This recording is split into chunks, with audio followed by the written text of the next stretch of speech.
বিশ্বের জনপ্রিয় নেতা শ্রী নরেন্দ্র মোদীজি ব্রিগেডের এই ঐতিহাসিক সভা মঞ্চে হাজির হয়েছেন। একবার জোরদার করতালি দিয়ে তাকে আমরা স্বাগত জানাবো। সভাপতি শ্রী শ্রমিক ভট্টাচার্য রজনীগন্ধা এখন মালা পরিয়ে স্বাগত মাননীয় নরেন্দ্র মোদীজিকে এই যতক্ষণ বরণ পর্ব চলবে আমাদের এই সারা পশ্চিমবঙ্গের 10 লক্ষ যে সমবেত জনতার পক্ষ থেকে ভারতীয় জনতা পার্টির পশ্চিমবঙ্গের সভাপতি শ্রী শ্রমিক ভট্টাচার্য রজনীগন্ধার মালা পরিয়ে স্বাগত জানাবেন। আর আপনারাও এই যতক্ষণ বরণ পর্ব চলবে হাততালি চালিয়ে যাবেন। মাননীয় শ্রমিক দা এখন রজনীগন্ধার মালা পরিয়ে তাকে স্বাগত জানাবেন।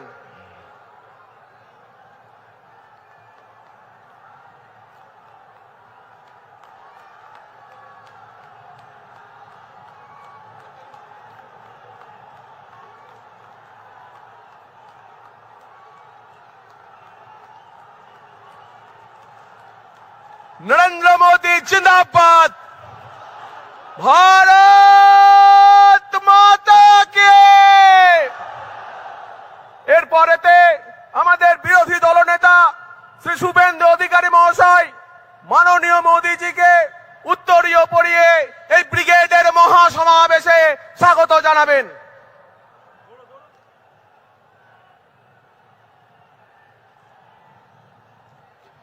প্রখ্যাত চিত্রশিল্পী শ্রী সুব্রত গঙ্গোপাধ্যায়ের আঁকা ঋষি বঙ্কিমচন্দ্র চট্টোপাধ্যায়ের একটি চিত্র মাননীয় প্রধানমন্ত্রীজিকে উপহার দিচ্ছেন আমাদের সভাপতি শ্রী শ্রমিক ভট্টাচার্য মহাশয়।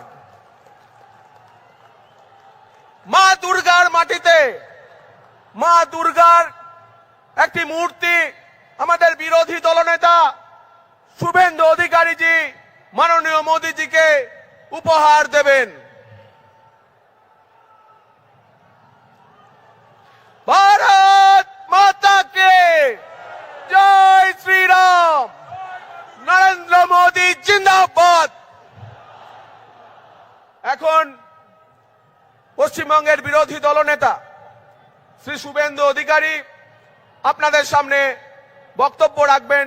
তাকে আপনারা স্বাগত জানান।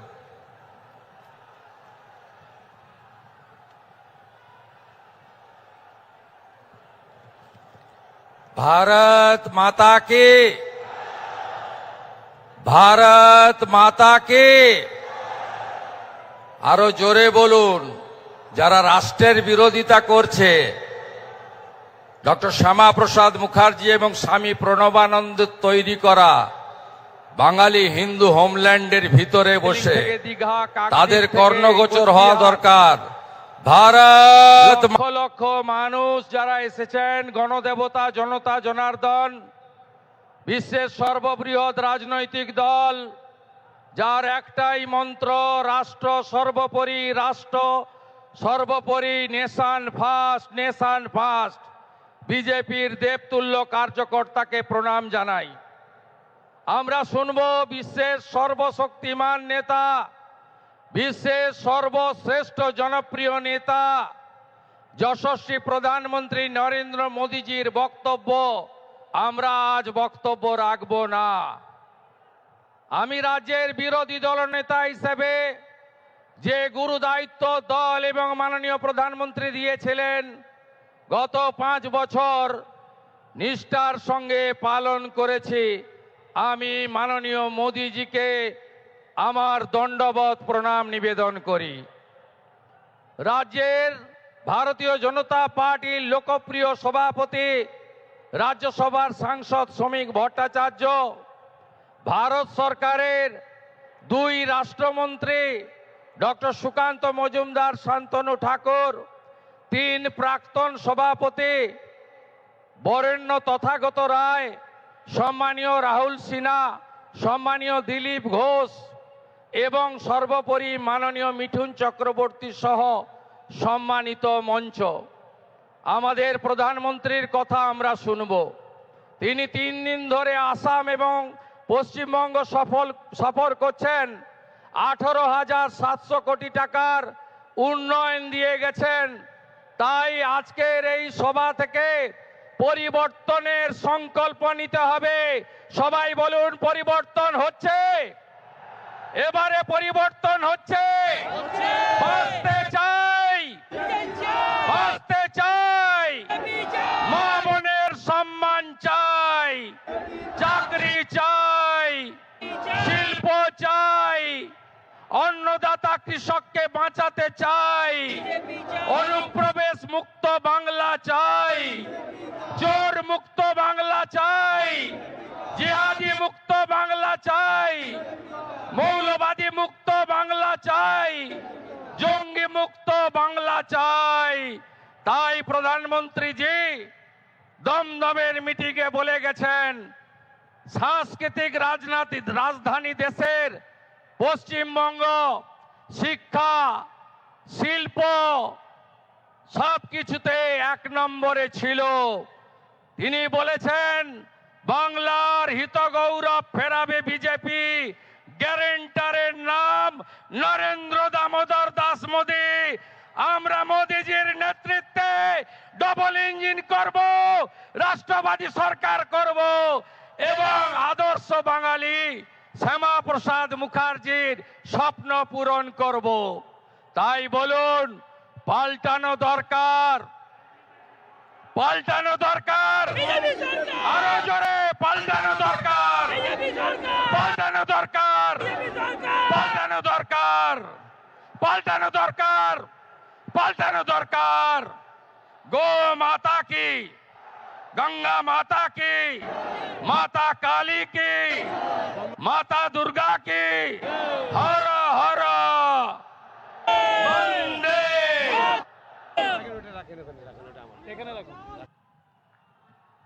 ধন্যবাদ শুভেন্দুদাকে। এবার আপনাদের সামনে বক্তৃতা করবেন আমাদের পশ্চিমবঙ্গের সভাপতি, রাজ্যসভার সাংসদ শ্রী শ্রমিক ভট্টাচার্য মহাশয়। একবার তাকেও হাততালি দিয়ে আপনারা স্বাগত জানাবেন।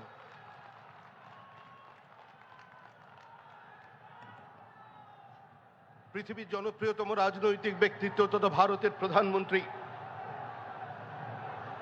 যিনি 120টি দেশকে কোভিড কালে সাহায্য করেছেন, 120 কোটি মানুষকে কোভিড কালে 2 বারের জন্য ভ্যাকসিন দিয়েছেন, যিনি 80 কোটি মানুষকে আজ পর্যন্ত বিনা পয়সায় রেশন দিচ্ছেন, যিনি স্বপ্ন দেখতে পারেন এবং স্বপ্নকে বাস্তবায়িত করতে পারেন, সেই আমাদের প্রধানমন্ত্রী শ্রী নরেন্দ্র দামোদর দাস মোদী।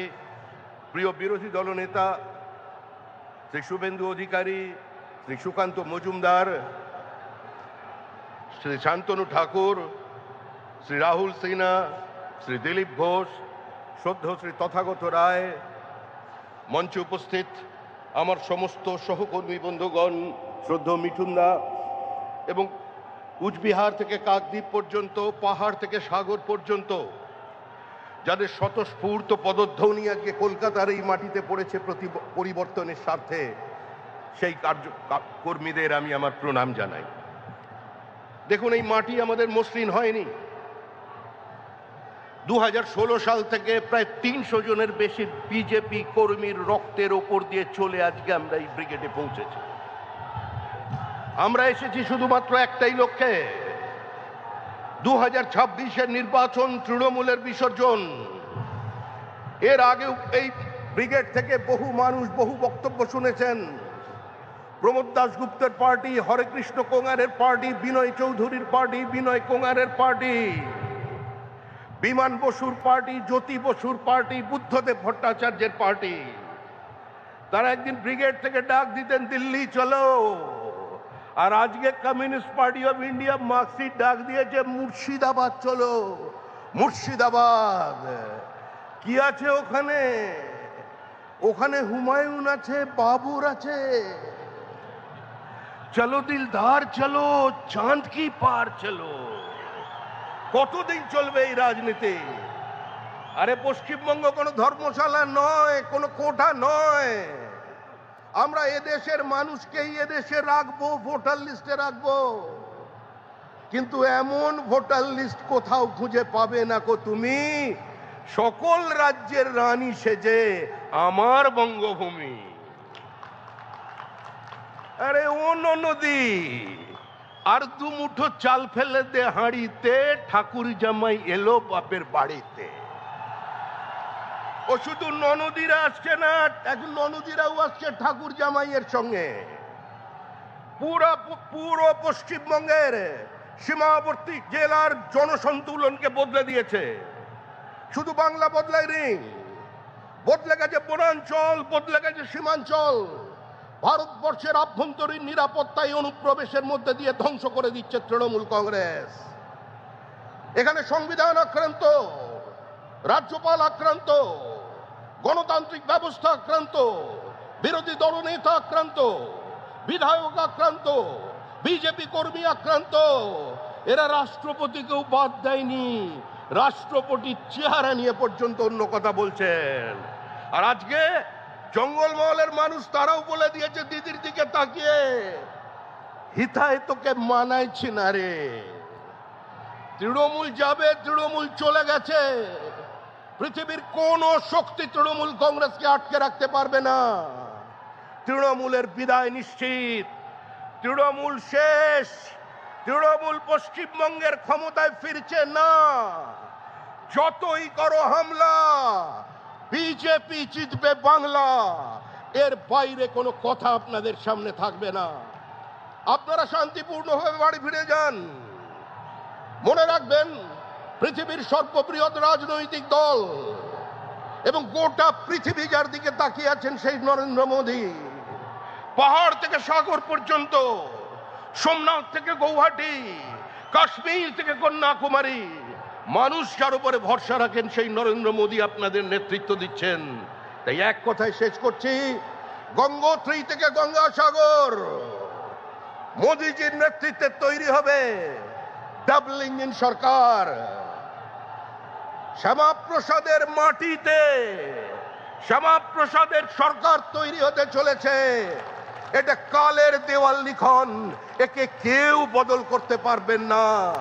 বিজেপি জিন্দাবাদ, বন্দে মাতরম, ভারত মাতা কি জয়। অপেক্ষার অবসান। আমাদের সামনে সাক্ষাৎ শ্রী নরেন্দ্র মোদীজি, মাননীয় প্রধানমন্ত্রীজির আহ্বান। আজকের পরিবর্তন সংকল্প সভায় আমরা সবাই শুনবো।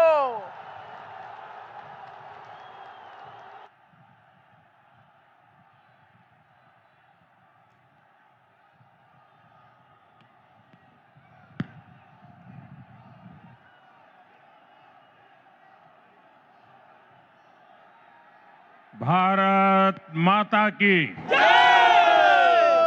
भारत माता की। ये बेटी कब से चित्र लेके खड़ी है, कोई कलेक्ट कर लीजिए ताकि वो बेटी आराम से बैठ सके।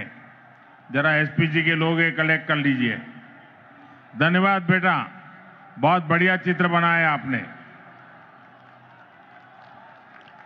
भारत माता की, भारत माता की।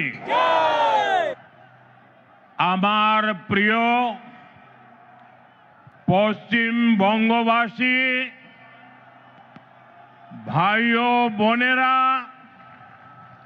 আমার অন্তরের অন্তঃস্থল থেকে সুশ্রদ্ধ প্রণাম। बंगाल की ऐतिहासिक धरती, ये ब्रिगेड परेड ग्राउंड का ऐतिहासिक मैदान और बांग्ला मानुष का ये ऐतिहासिक जनसैलाब,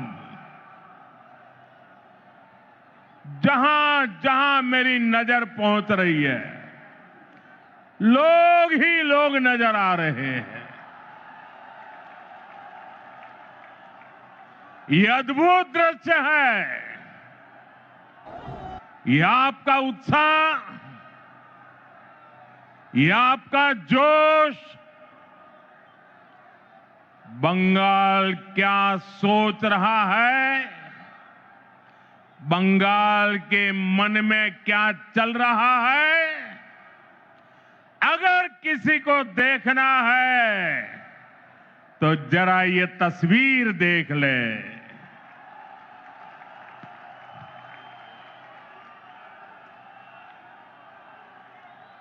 ब्रिगेड परेड ग्राउंड का इतिहास साक्षी है, जब जब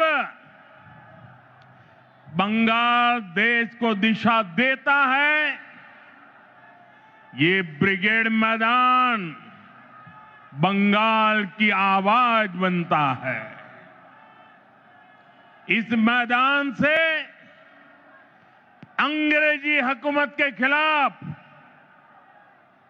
उठी आवाज, और वो आवाज हिंदुस्तान में एक क्रांति बन गई थी। और उसका नतीजा क्या हुआ?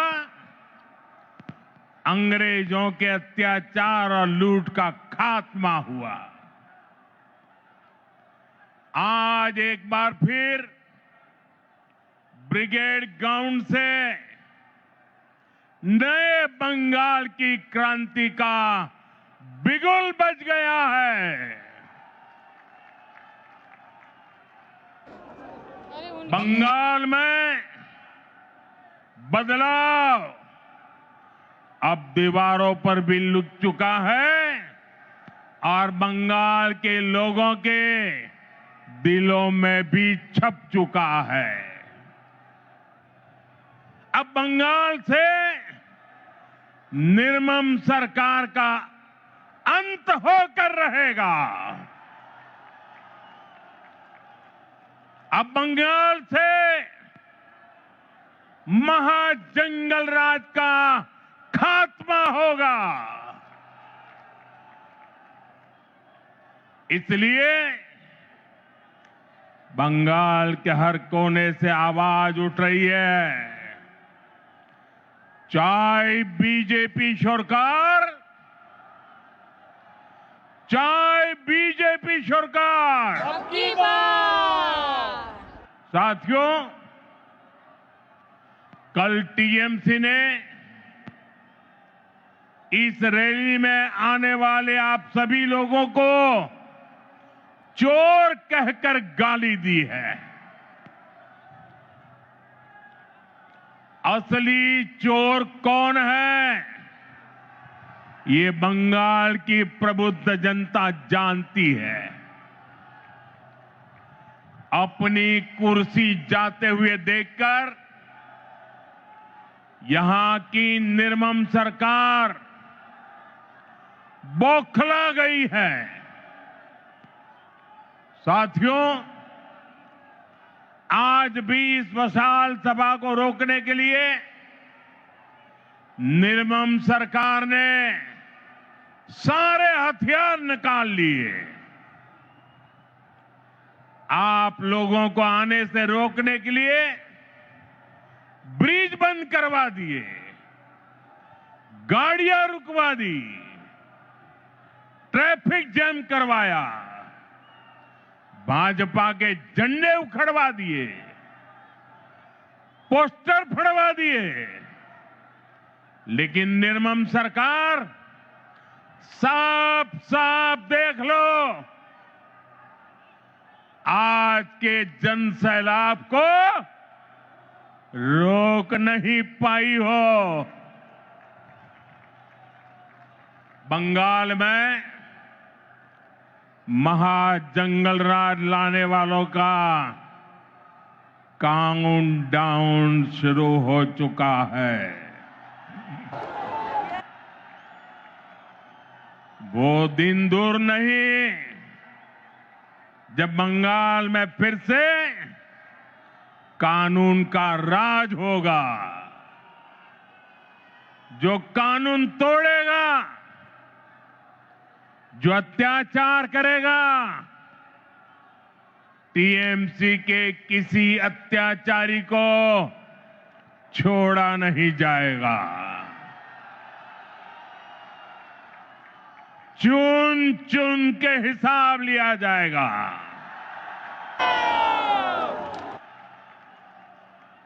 भाइयों बहनों, यहां की निर्मम सरकार चाहे अब जितना जोर लगा ले, परिवर्तन की इस आंधी को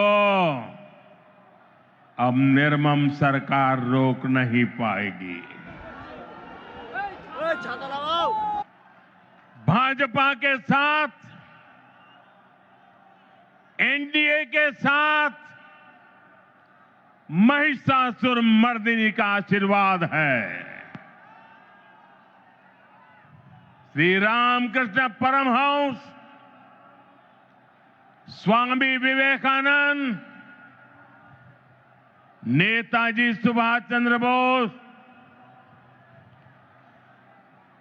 ऋषि बंकिम चंद्र, गुरुदेव रविंद्रनाथ टैगोर, ईश्वर चंद विद्यासागर,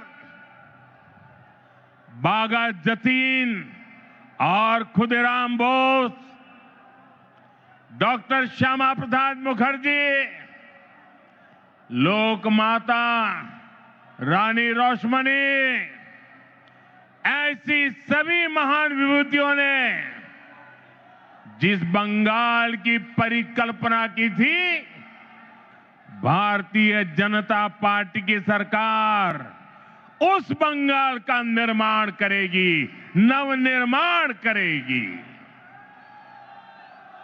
साथियों, बंगाल का विकास नेक नियत से होगा, सही नीतियों से होगा। बंगाल में अभी हमारी सरकार नहीं है, लेकिन फिर भी केंद्र सरकार के जरिए बीजेपी दिन रात बंगाल के विकास में लगी हुई है। आज भी अभी मैंने 18,000 करोड़ रुपए, 18,000 करोड़ रुपए से अधिक की परियोजनाओं का उद्घाटन और शिलान्यास किया है। अभी 18,000 करोड़, कितना 18,000 करोड़, कितना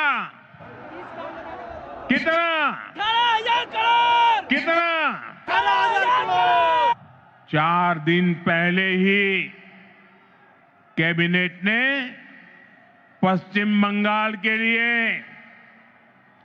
मल्टी ट्रैकिंग प्रोजेक्ट्स को भी मंजूरी दी है। ये सभी प्रोजेक्ट पश्चिम बंगाल में कनेक्टिविटी को बेहतर बनाएंगे। इसका फायदा यहां के सामान्य मानवी, किसान, व्यापारी और स्टूडेंट्स को मिलेगा। भाइयों बहनों, यहां की निर्मम सरकार ने बंगाल के युवाओं को पलायन का अभिशाप दिया है। आप सब जानते हैं, बंगाल के युवा प्रतिभा और हुनर में सबसे आगे है। बंगाल के युवा मेहनत करने में सबसे आगे है। बंगाल एक समय पर पूरे भारत के विकास को गति देता था। बंगाल व्यापार और उद्योगों में सबसे आगे था, लेकिन आज हालत क्या है? यहां का युवा ना डिग्री ले पा रहा है और ना ही उसे रोजगार मिल रहा है। आपके बेटे बेटियों को काम की तलाश में दूसरे राज्यों में पलायन करना पड़ता है। साथियों, पहले कांग्रेस, फिर कम्युनिस्ट और अब टीएमसी, ये लोग एक के बाद एक आते रहे, अपनी जेबें भरते रहे और बंगाल में विकास के काम ठप पड़े रहे। इंफ्रास्ट्रक्चर के मामले में हमारा बंगाल पीछे होता चला गया, उद्योग धंधे बंद होते चले गए।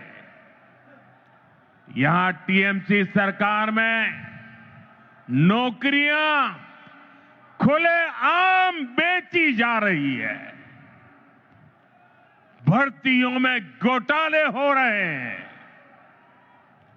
अब समय आ गया है, अब समय आ गया है, ये हालात बदले, बंगाल के युवाओं को बंगाल में काम मिले।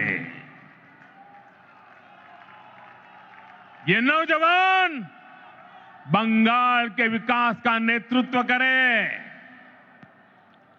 এই স্বপ্ন আপনার আর এই স্বপ্ন পূরণ করা মোদির গ্যারান্টি, মোদির গ্যারান্টি।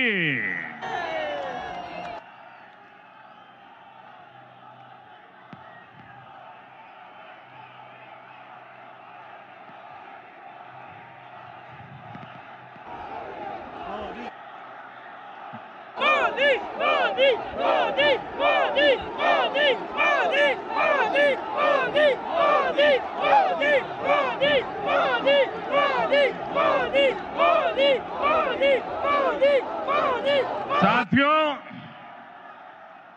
टीएमसी सरकार का एक ही एजेंडा है, ये टीएमसी वाले न खुद काम करेंगे न करने देंगे। जब तक इनको अपना कट मनी नहीं मिल जाता, ये किसी भी योजना को गांव गरीब तक नहीं पहुंचने देते। इसलिए टीएमसी सरकार केंद्र की योजनाओं को रोक कर रखती है। आप देखिए, हम कारीगरों और कामगारों को आगे बढ़ाने के लिए पीएम विश्वकर्मा योजना चला रहे हैं। हमारे कुम्हार, लोहार, बढ़ई, ऐसे हुनरमंद लोगों को इसका लाभ मिल रहा है, लेकिन निर्मम सरकार ने बंगाल में योजना पर ब्रेक लगा रखी है। मुझे बताइए भाइयों, मेरे इन विश्वकर्मा भाइयों को भारत सरकार के पैसे पहुंचने चाहिए कि नहीं पहुंचने चाहिए? पहुंचने चाहिए। उनको मदद मिलनी चाहिए कि नहीं मिलनी चाहिए? मिलनी चाहिए। उनका भविष्य उज्जवल होना चाहिए कि नहीं होना चाहिए?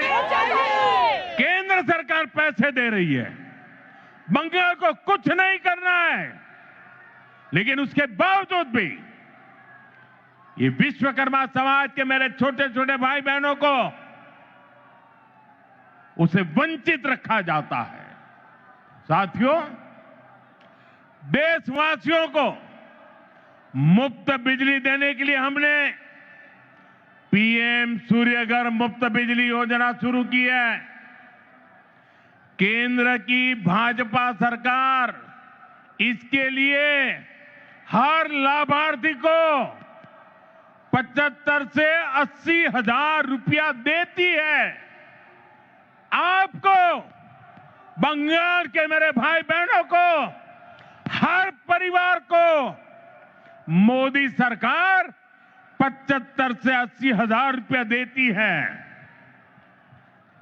जो लाभार्थी पीएम सूर्यघर मुफ्त बिजली योजना से जुड़ता है, उसके घर का बिजली बिल 0 हो जाता है। लेकिन बंगाल सरकार इसे भी लागू नहीं होने दे रही।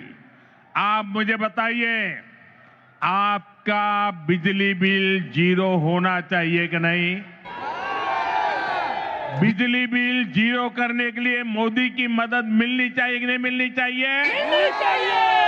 जो इसे रोकते हैं वो आपके दुश्मन है कि नहीं है? बंगाल के दुश्मन है कि नहीं है? हर परिवार के दुश्मन है कि नहीं है?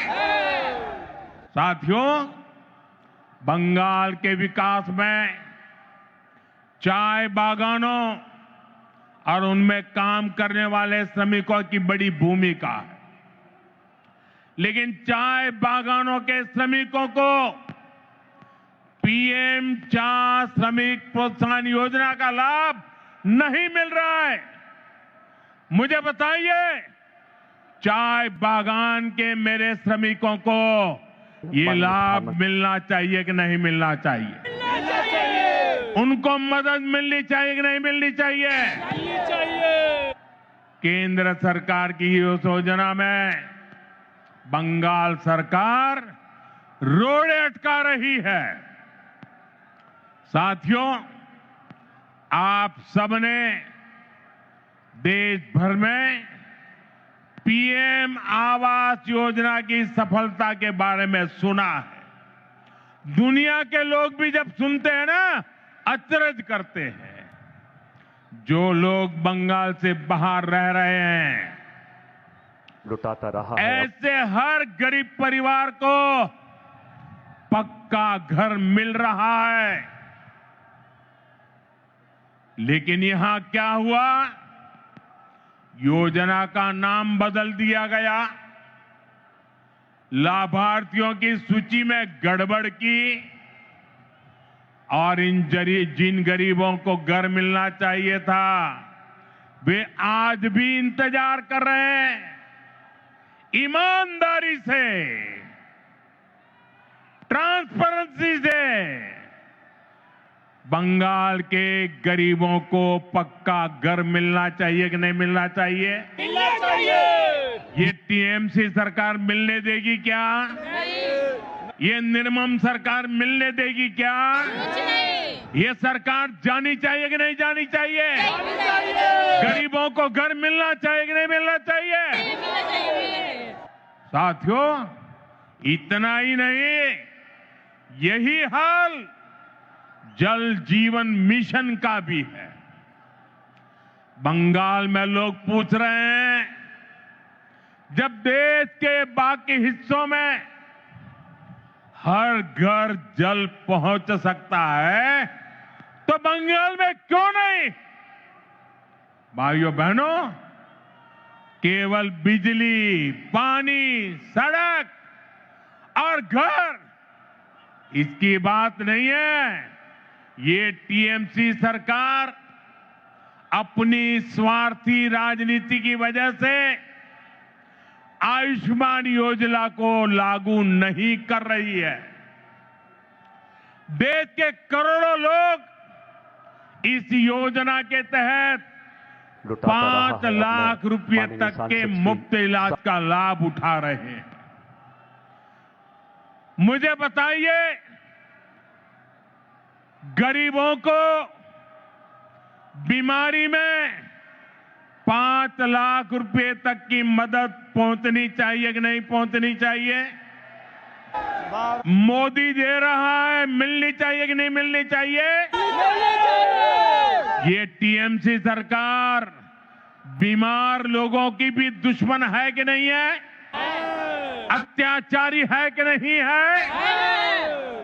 लेकिन बंगाल के गरीब परिवारों को 5 लाख रुपया वाली आयुष्मान योजना से भी, उस अधिकार से भी वंचित रखा गया है।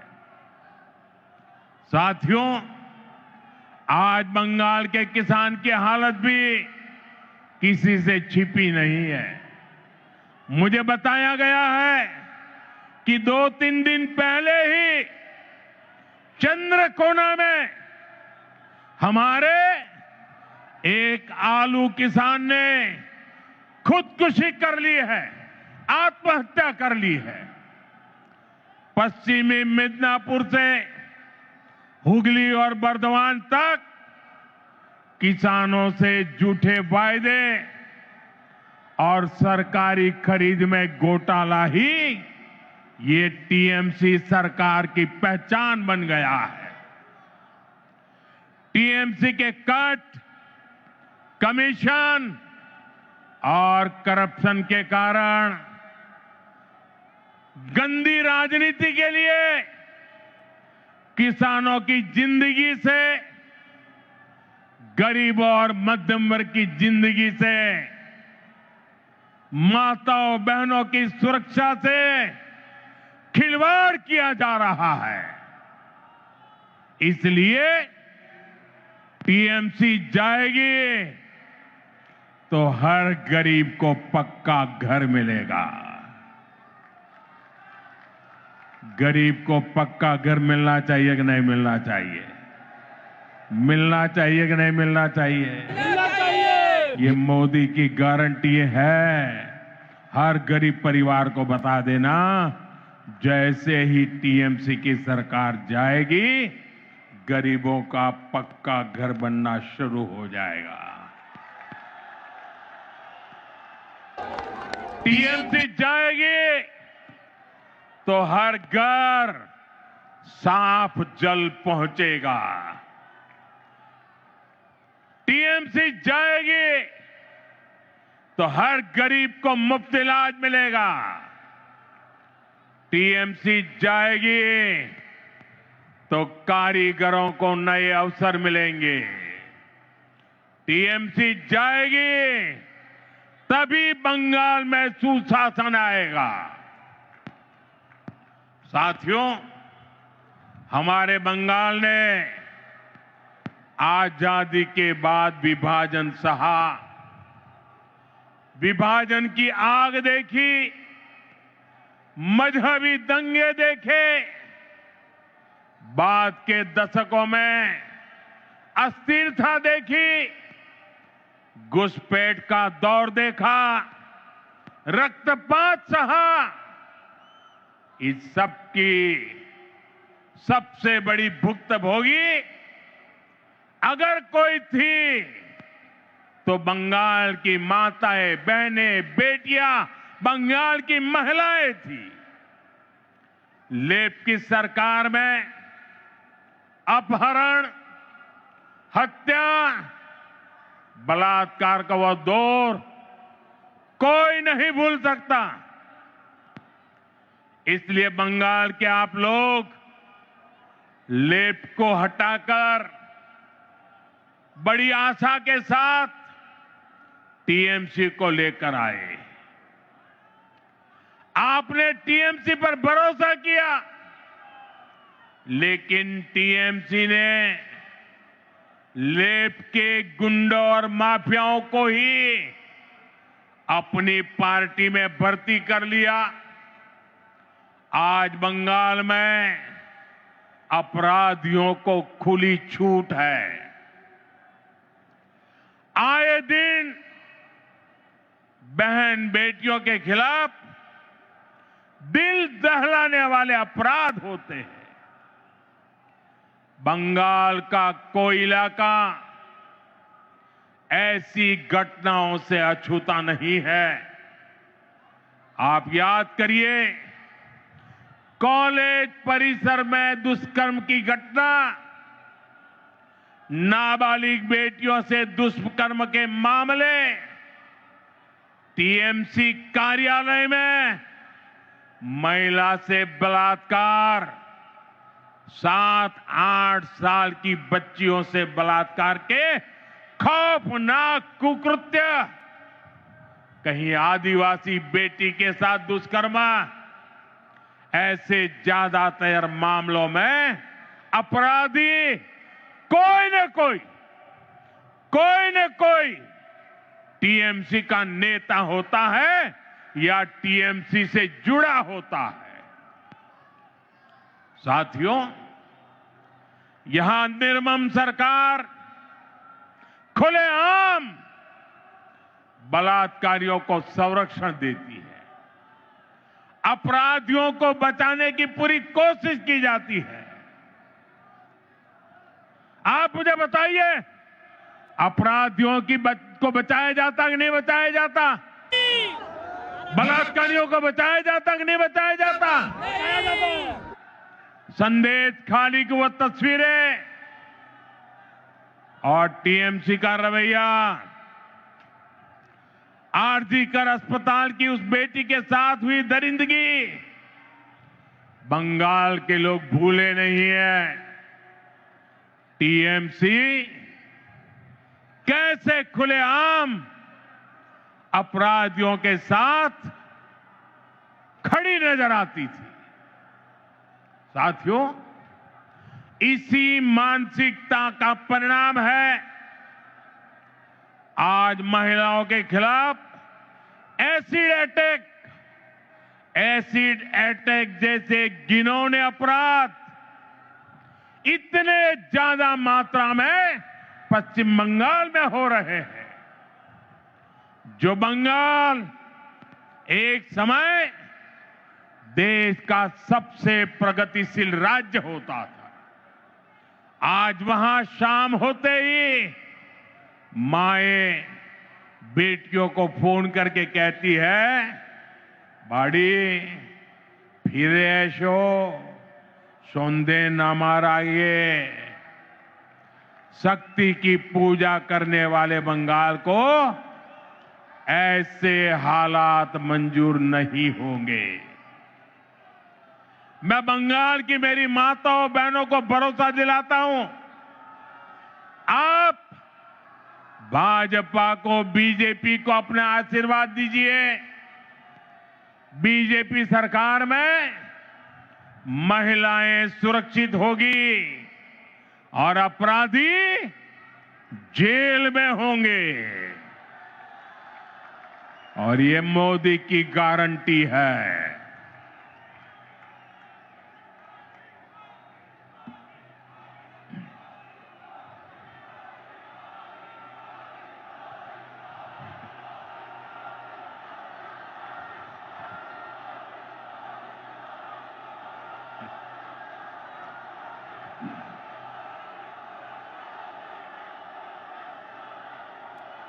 साथियों, टीएमसी सरकार गुंडों और अपराधियों की बैसाखी पर चलती है। रंगबाजी और कटमनी ये टीएमसी की कमाई का जरिया है। ये लोग जानते हैं, जिस दिन बंगाल के लोग खुलकर सामने आ गए, टीएमसी की विदाई पक्की है। और मैं ये दृश्य देख करके कह सकता हूं, अब टीएमसी को बचाने वाला कोई नहीं बचा है।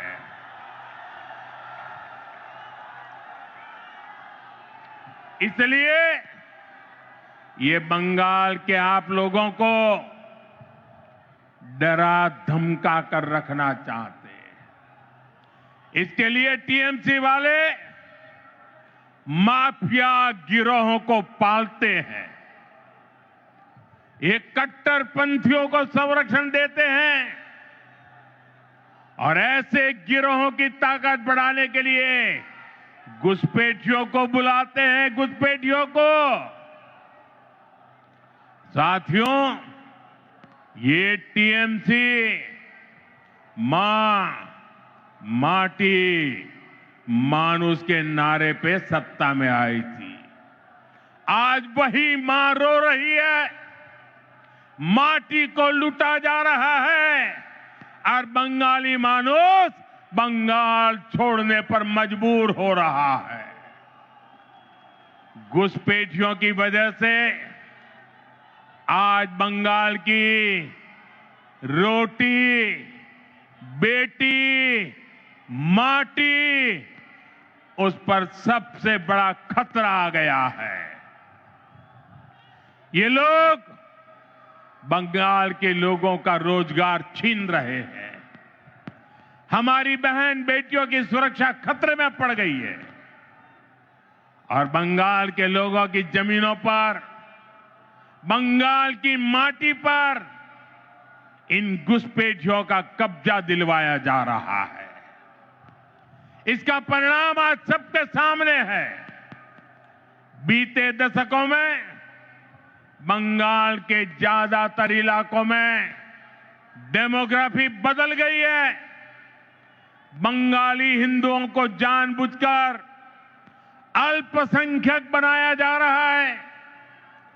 तुष्टीकरण का ऐसा खुला खेल, जब शरणार्थी हिंदुओं को नागरिकता देने की बात होती है तो पूरी टीएमसी उसका विरोध करती है।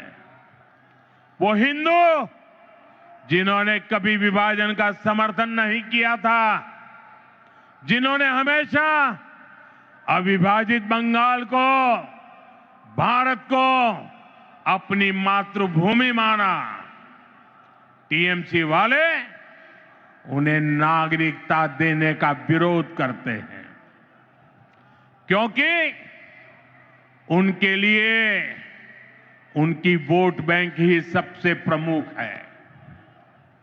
वो हिंदुओं को तो अपनी वोट बैंक नहीं समझते, उनसे उनके आपराधिक गिरोह नहीं बढ़ते, इसलिए ये लोग एसआईआर का भी विरोध करते हैं ताकि घुसपैठियों के नाम वोटर लिस्ट से हट न जाए, वोटर लिस्ट शुद्ध न हो जाए। और ये तो ऐसे लोग हैं जिनकी मृत्यु हो चुकी है, उनके भी नाम निकालने के लिए तैयार नहीं है। भाइयों बहनों, डेमोग्राफी के इस खतरनाक बदलाव ने आज बंगाल को असुरक्षित बना दिया है और अब तो यहां खुलेआम धमकी दी जा रही है। कहा जा रहा है एक खास कम्युनिटी वाले मिलकर आप लोगों को खत्म कर देंगे। संविधान की कुर्सी पर बैठकर ऐसी धमकी, करोड़ों बंगाली लोगों को खत्म करने की बात आपके मुंह में शोभा नहीं देती है। मैं पूछना चाहता हूं, वो कौन लोग हैं जो टीएमसी सरकार के इशारों पर करोड़ों लोगों को खत्म कर देंगे? साथियों, धमकाने डराने की इस राजनीति को टीएमसी ने इसे अपना हथियार बना लिया। चुनाव में वोटरों को धमकी, सरकार की नीतियों के आलोचकों को धमकी, मीडिया को धमकी, विपक्ष को धमकी। ये बंगाल में खौफ का कैसा माहौल बनाकर रखना चाहते हैं, ये पूरे देश को जानना चाहिए। ये लोग कहते हैं तृणमूल को जिसका वोट नहीं, टीएमसी को जिसका वोट नहीं, तो वो बंगाली नहीं। तृणमूल को वोट नहीं तो सरकार योजना का उसे लाभ नहीं। तृणमूल को वोट नहीं तो घरों में बिजली पानी नहीं। टीएमसी सिंडिकेट के जरिए नहीं जाओगे तो कोई सप्लाई नहीं। लेकिन साथियों, मैं टीएमसी को याद दिलाना चाहता हूं, टीएमसी की गुंडागर्दी के दिन अब खत्म होने जा रहे हैं।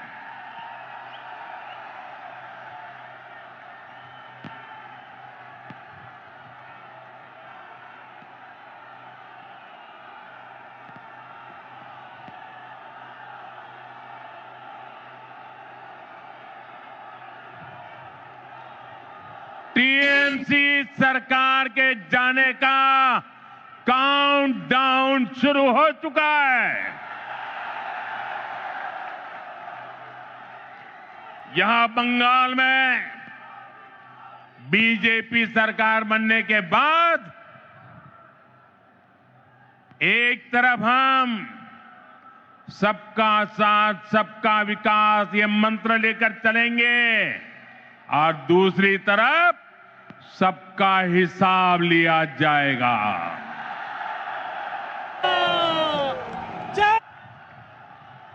टीएमसी को वो गुंडों, ये टीएमसी के वो गुंडे जो आपको डराते हैं, बीजेपी सरकार में उनके डर भरे दिन शुरू होना तय है।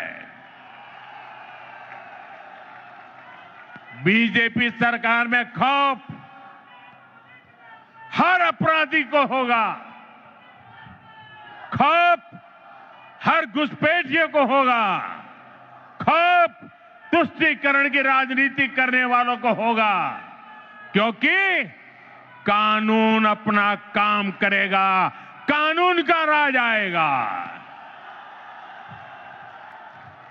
ऐसे लोगों को मुंह छिपाने की जगह नहीं मिलेगी। ऐसे अपराधियों को सिर्फ एक ही जगह होगी, एक ही जगह होगी, जेल, जेल, जेल। साथियों, बंगाल की निर्मम सरकार में आज सबसे ज्यादा प्रताड़ित यहां का दलित, आदिवासी और हमारे गरीब भाई बहन हैं। आदिवासी समाज के साथ कैसा अन्याय होता है ये किसी से छिपा नहीं है, लेकिन अब तो टीएमसी सरकार इन्होंने सभी सीमाएं लांघ दी है। आप देखिए, अभी कुछ दिन पहले हमारे देश की महामहिम राष्ट्रपति आदिवासी समाज की बेटी आदरणीय द्रौपदी मुर्मू जी बंगाल आई थी। उन्हें संथाल आदिवासी परंपरा के पावन उत्सव में शामिल होना था, लेकिन अहंकार में डूबी इस निर्मम सरकार ने न केवल उस कार्यक्रम का बहिष्कार किया, बल्कि उसे पूरी तरह बदइंतजामी के हवाले कर दिया। क्योंकि एक आदिवासी बेटी इतने बड़े पद पर है, टीएमसी वालों को उनका सम्मान मंजूर नहीं हुआ। द्रौपदी मुर्मू जी जो हमेशा अपनी सरलता के लिए जानी जाती है, उन्हें खुद बड़े दुखी मन से खेद व्यक्त करना पड़ा। भारत के राष्ट्रपति को अपनी तकलीफ बतानी पड़ी। टीएमसी वालों को ये याद रखना पड़ेगा, उन्होंने केवल द्रौपदी मुर्मू जी का अपमान नहीं किया है, उन्होंने करोड़ों आदिवासियों का अपमान किया है, उन्होंने करोड़ों महिलाओं के सम्मान को ठेस पहुंचाई है, उन्होंने देश के सर्वोच्च पद की गरिमा को ठेस पहुंचाई है, इन्होंने भारत के संविधान का अपमान किया है, इन्होंने बाबा साहब आंबेडकर का अपमान किया है। और इसका जवाब बंगाल के लोगों से टीएमसी को मिलने वाला है, निर्मम सरकार को मिलने वाला है। साथियों, टीएमसी सरकार ने बंगाल को पूरी तरह से अराजकता के हवाले कर दिया है। संवैधानिक व्यवस्थाओं पर आए हर दिन हमले करने के वो रास्ते खोजते रहते हैं, हमले करते रहते हैं।